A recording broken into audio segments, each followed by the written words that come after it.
Hello guys, কেমন আছো সবাই? তো দেখতেই পারছো আমার শরীরটা কতটা খারাপ। তো তার জন্য আমি ব্লগ ভিডিও দিতে পারলাম না। তো আমি বহুতই খারাপ আছি, আমার শরীরের কন্ডিশন অনেকই খারাপ। সর্দি জ্বর, একদম মাথা ব্যথা, আর আমি থাকতে পারতেছি না।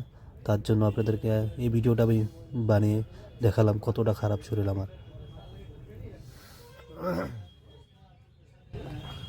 হ্যালো গাইস, তো দেখতেই পাচ্ছ আমার শরীরটা অনেক খারাপ। তাও এখনও ডিউটি দিতেছে না। শরীর মোটামুটি অনেক 90% খারাপ আছে আমার, সর্দি জ্বর। কিন্তু কি করব, উপায় নাই, ডিউটি তো করতে লাগবো, নইলে পেটে ভাত যাবে না।